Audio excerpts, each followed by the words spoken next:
Hello and welcome to day number 10 of my 12/12 birthday countdown. I'm Dr. Tasia White, and I cannot believe that we are already at day number 10. I feel like the time has gone by so fast, and I am truly grateful that you've continued on this journey with me. Today's hard truth is about being the villain in other people's stories. When I talk about being the villain in someone's story, I'm not saying that you're the Cruella de Vil or the Ursula in someone's life, right? I know I'm making a lot of Disney references, but that's what's coming to mind at this moment. And so in terms of real life, there are certainly some people who have no qualms about making other people's lives miserable.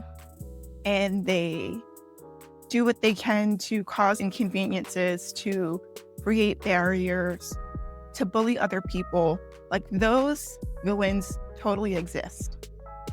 The type of villain that I'm talking about is when something happens that causes a relationship to shift or end because of circumstances or a misunderstanding, or just because it was time for that separation to take place.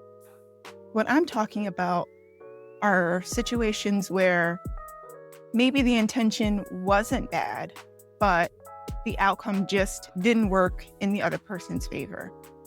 Now, in one of my earlier videos, I mentioned how growing up, I always wanted to be perceived as a good person because I genuinely care about others and genuinely care about the impression that I leave on others. However, one of the hard lessons I had to learn is that sometimes that just can't happen. And there may be times where I leave a negative impression, not because I was trying to do something maliciously, it's just because of circumstances. And so when I think about the concept of villains, I've come to recognize that what they represent is a need for change. They are essentially the catalyst in someone's story. While their actions may not have been the best, they serve their purpose in getting the protagonist to change something about their life, right? Whether it be internally or externally, there was some kind of shift that took place. Now that I'm older, I've come to understand and recognize that I have certainly been the villain in other people's stories. Not because I meant to, not because I was trying to be mean or spiteful. It was literally just because of the circumstances or because of a miscommunication. And one particular situation that comes to mind involves a former employee of mine who, when we worked together, we had a great relationship. I was very supportive of this individual.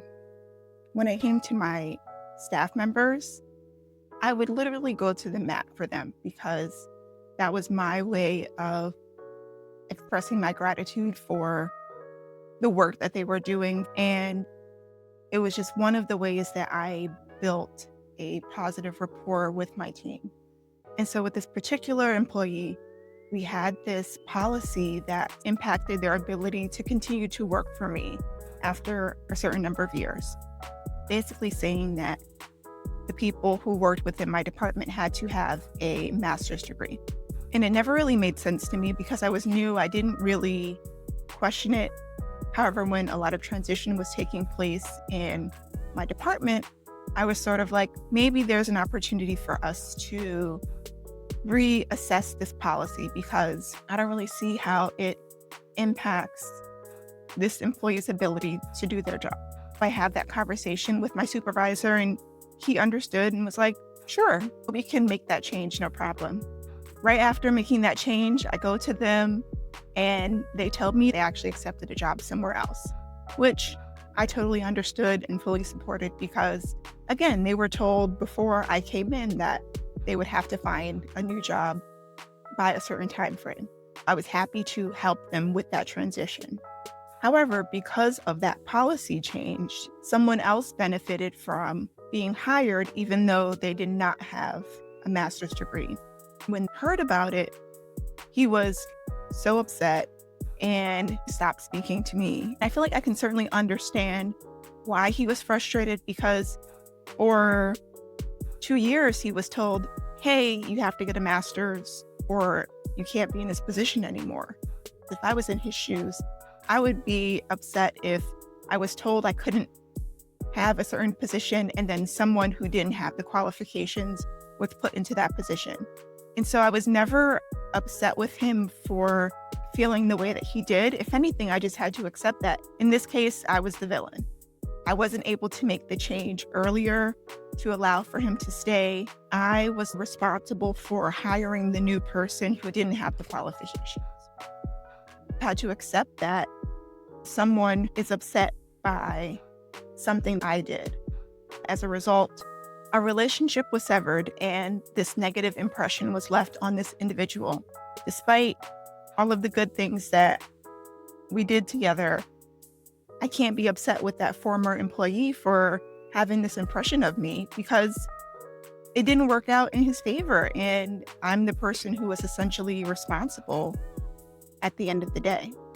And I'm sure that there are some other individuals who felt slighted or upset with me because of decisions that I had to make because of policies or circumstances. At the end of the day, I had to learn that if that means that you have to be the villain in someone's story, then so be it.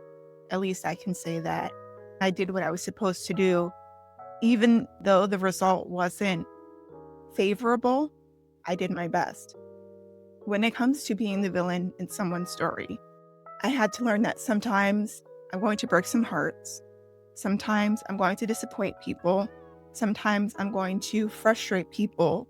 While I may not be able to appease everyone, I can at least know that how I acted came from the heart. There was no malicious or negative intent behind it at the end of the day. While the idea of being the villain in someone else's story may not be comfortable, it's the reality that we live in sometimes. I am glad that I was able to learn somewhat early on that sometimes people will have a certain impression about me that I simply cannot control. And so the best I can do is know that at the end of the day, I did what I felt was the right thing to do, given the circumstances. That is today's hard truths. I will see you here tomorrow for day number 11. All right? See ya.